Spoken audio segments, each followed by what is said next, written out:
দিকে নিয়ে যাওয়া হচ্ছে। যারা বিধায়কেরা রয়েছেন সেই ছবি আমরা দেখাচ্ছি। রাজ্যপালের কাছে সরকার গঠনের দাবি জানিয়েছেন, এখন অবধি সরকার গঠন হয়নি, টানাপোড়েন চলছে।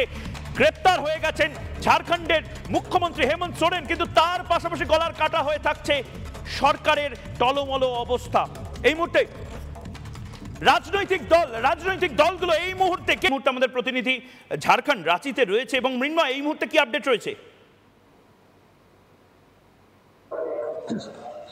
একবার দেখো ময়ূক, আমরা দুপুরবেলায় বাংলা রিপাবলিক চ্যানেল একমাত্র যেটা সবার প্রথম ব্রেক করেছিলাম যে এই মূলত যে বিধায়করা, অর্থাৎ এই জোট প্রার্থীর যে বিধায়করা আছে তারা কিন্তু সার্কিট হাউসে আছে এবং তারা যে কোনো মুহূর্তে হায়দ্রাবাদের দিকে রওনা হতে পারে, এমনটাই কিন্তু আমরা তুলে ধরেছিলাম। এবং আবহাওয়া খারাপ থাকার কারণে তারা যেতে পারেনি, কিন্তু সন্ধ্যাবেলায় যে ছবিটা আমরা তুলে ধরছি তাই সেই সমস্ত বিধায়কেরা তারা কিন্তু বাসে করে এয়ারপোর্টে আসেন এবং এয়ারপোর্টে এসে তারা কিন্তু হায়দ্রাবাদের উদ্দেশ্যে এয়ারপোর্টে প্রবেশ করেছেন।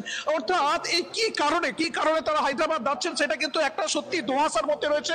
তার কারণ চম্পাই সোরেন তিনি নিজে এসেছিলেন এবং তিনি নিজে মুখে স্বীকার করে গেলেন যে তারা হায়দ্রাবাদ যাচ্ছেন।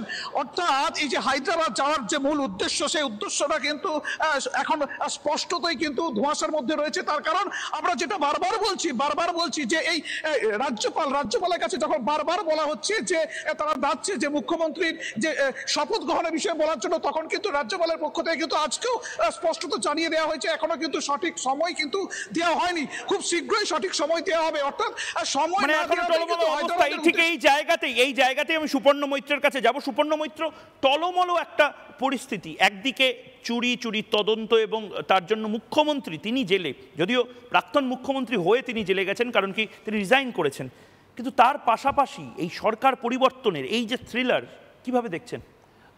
অরিত্র এক্ষুনি একটা কথা, আমি সবাইকে এই মুহূর্তে যে ছবি আমরা দেখাচ্ছি, এক্সক্লুসিভ যে ছবি, প্লেনে উঠে পড়েছেন, চার্টার্ড বিমানে উঠে পড়েছেন যারা বিধায়কেরা রয়েছেন, যতজন বিধায়ককে সিকিউরড ভাবে নিয়ে আসা যায় তাদেরকে নিয়ে এবার সেই বিমান চলছে হায়দ্রাবাদের পথে। হায়দ্রাবাদের রিসর্টে নিয়ে যাওয়া হচ্ছে বিধায়কদের, শাসক বিধায়কদের। অর্থাৎ যে কথা রিপাবলিক বাংলা বলছিল, ব্রেক করেছিল, রিসর্ট পলিটিক্স শুরু হলো ঝাড়খণ্ডে।